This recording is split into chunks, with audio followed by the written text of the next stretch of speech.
Hello everyone, Hero Ice Prince here, and today I'm going to be discussing something that I probably should have covered when I first started the channel, but I'm doing it now, because why not? So, obviously, the character, well, the, the main slogan character of this channel, the guy that I am, obviously, I just kind of create him from scratch, but I never really covered a topic of how or why he would be in the show.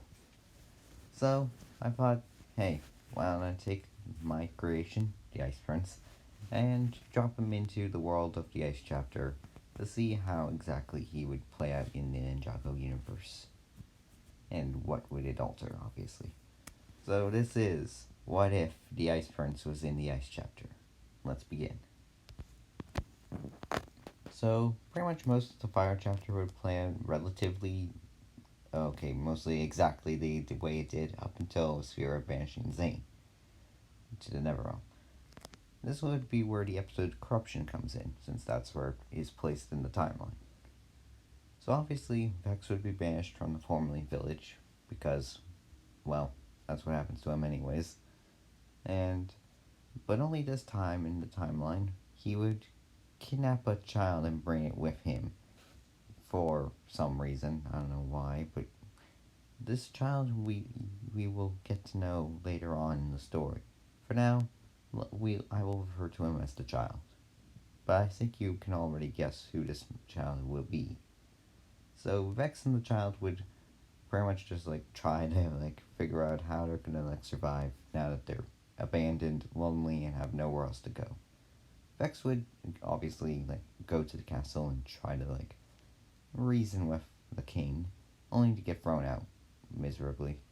So Vex and the child would just go and chill somewhere, only for a large purple beam to come down from the sky. And obviously that's when the Titan mech would drop down and land in the snow like it does in the show. Vex would obviously wake up from his nap and look in astonishment at what has just landed. And then hearing what sounds like a voice and seeing a small metal man falling down and crashing into the snow. Hiding behind one of the rocks behind him to hide himself, Vex would look over to see us, Zane, getting up off the ground, looking around and seeing where he is, not knowing exactly where, but knowing that it's probably not Ninjago. The child then says, "Mr. Vex, what's going on?"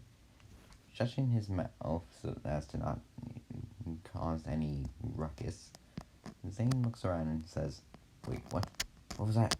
I don't know. I heard someone. That sounded like a boy or something." Zane kind of ignores it and shrugs it off, and trying to get to work on the mech. Obviously, he fails to do so, and using the scroll levitates it towards the little cave he goes to in the show. This time, Vex would go alone, leaving the child to just stay behind the rock where he left him. Vex would go after Zane and obviously wipe his memory like what happened in the show, telling him that he is the Ice Emperor and that they need to reclaim command of the Castle of Ice. On their way towards the castle, however, Vex then remembers that he had left the child near the rock where he was standing earlier. So he decides to go over there and check to see if everything's okay. When him and the Ice Emperor arrive, however, the child is standing on top of one of the higher peaks of the rock, while a gang of just ravenous wolves are surrounding him. The Ice Emperor, using the scepter, freezes all of them in plain sight as the Vex grabs hold of the child. "Who is this?" replied Zane. "Oh, this is, With an idea that barked into Vex's mind, he decided that it would be wise to start another lie to keep everything going. Why, my emperor, don't you recognize your own son? Almost puzzled and confused, he asks, I have a son? Indeed.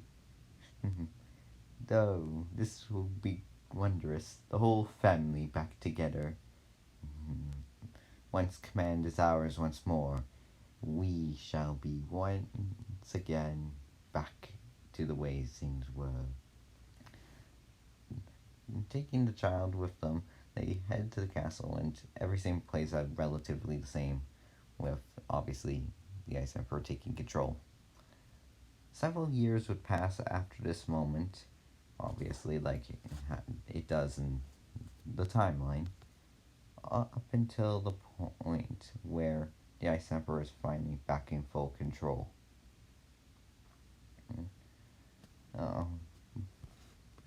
The Ice Prince would be now fairly older than he was originally.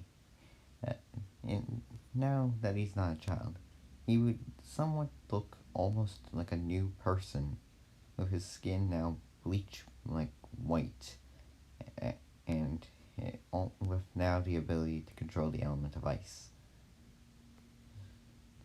This is where the first technical battle would begin.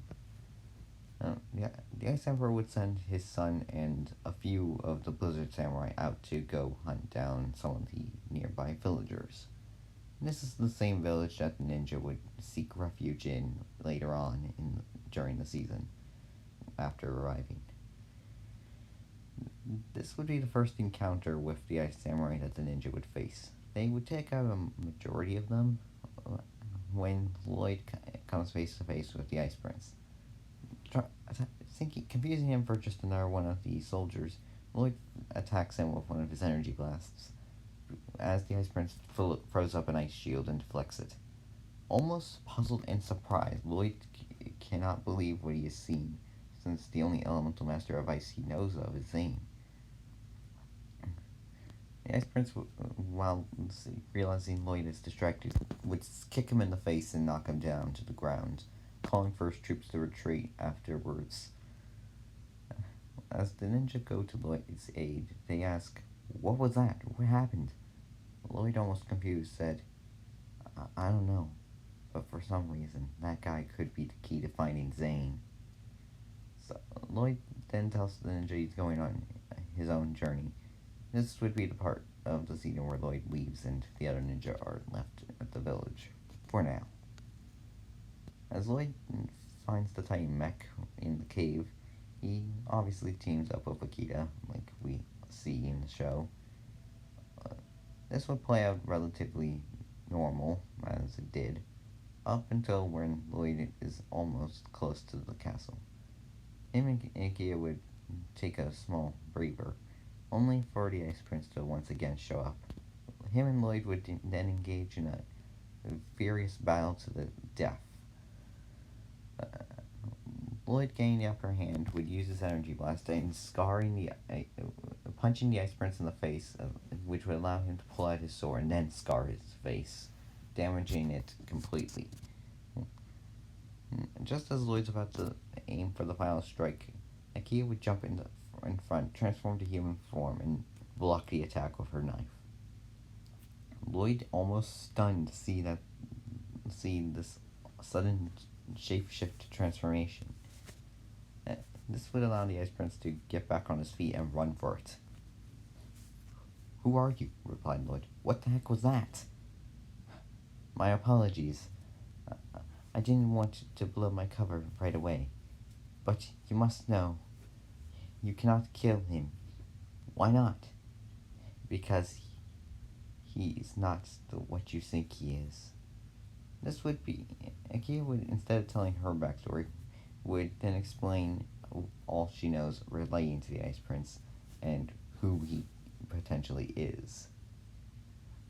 This would be where they both arrive at the castle.